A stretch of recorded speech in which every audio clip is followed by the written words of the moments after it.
లోక్సభ ఎన్నికల వేళ మాజీ సీఎం కేసీఆర్ చేసిన సంచలన వ్యాఖ్యలు తెలంగాణ రాజకీయాల్ని షేక్ చేస్తున్నాయి. కాంగ్రెస్ లో బీజేపీ కథ నడుస్తోంది. బీఆర్ఎస్ కు మంచి రోజులు రాబోతున్నాయి అంటూ కేసీఆర్ చేసిన కామెంట్లు దుమారం రేపుతున్నాయి. ఇంతకీ కేసీఆర్ వ్యాఖ్యల ఆంతర్యం ఏంటి? కాంగ్రెస్ ప్రభుత్వానికి పొంచి ఉన్న ముప్పేంటి?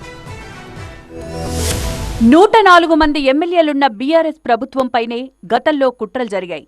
64 మందున్న కాంగ్రెస్ ని బీజేపీ బతకనిస్తుందా? 20 మంది ఎమ్మెల్యేలు తీసుకొనొస్తానని ఓ నేత అడిగారు. నేనే వద్దన్నా. కొద్దిగా ఓపిక పట్టండి, భవిష్యత్తు మనదే.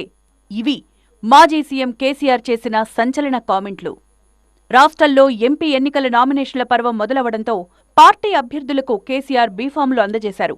పార్టీ తరపున ప్రతి అభ్యర్థికి 95 లక్షల రూపాయల చెక్కు కూడా అందించారు. కానీ ఈ సందర్భంగా కేసీఆర్ సంచలన వ్యాఖ్యలు చేశారు. ఇప్పటికే బీఆర్ఎస్ నుంచి కాంగ్రెస్లోకి వెళ్లిన వాళ్లు బాధపడుతున్నారు. కాంగ్రెస్లో అంతా బీజేపీ కథ నడుస్తోందని, ఆ పార్టీలోకి వెళ్లిన ఓ సీనియర్ నేత వాపోయారని పార్టీ నేతలతో కేసీఆర్ చెప్పుకొచ్చారు. 20 మంది ఎమ్మెల్యేలు తీసుకుని రమ్మంటారా అని ఆ నేత అడిగారు. కానీ నేనే వద్దని చెప్పా అంటూ కేసీఆర్ బాంబు పేల్చారు. ఇంతకీ కేసీఆర్తో టచ్లో ఉన్న ఆ సీనియర్ నేతెవరు? ఆ నేత వెంట రావడానికి సిద్ధంగా ఉన్న ఆ 20 మంది ఎమ్మెల్యేలు ఎవరు అన్నదే ఇప్పుడు బిగ్ క్వశ్చన్. క్యాడర్ ఎవరూ అధైర్యపడద్దు, 8 ఎంపీ సీట్లు మనమే గెలుస్తామని సర్వేలన్నీ చెప్తున్నాయి. కొంచెం గట్టిగా కష్టపడితే మరో 3 సీట్లు పెరిగే అవకాశం కూడా ఉంది. కాంగ్రెస్ పై వ్యతిరేకత మొదలైంది. భవిష్యత్ అంతా మనదే. మళ్లీ ఉద్యమ కాలం నాటి కేసీఆర్ని చూస్తారు. ప్రభుత్వ వైఫల్యాలపై ఉద్యమ తీరుగా పోరాడతా ఒక్కరిద్దరు నేతలు వెళ్లిపోయినా పార్టీకి నష్టమేం లేదంటూ క్యాడర్కి భరోసా కల్పించే ప్రయత్నం చేశారు.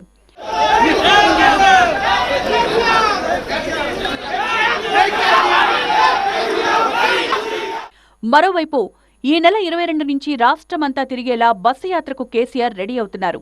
ఒక్కో లోక్సభ నియోజకవర్గ పరిధిలో 2-3 అసెంబ్లీ ఏరియాల్లో రోడ్ షోలు ఉంటాయన్నారు.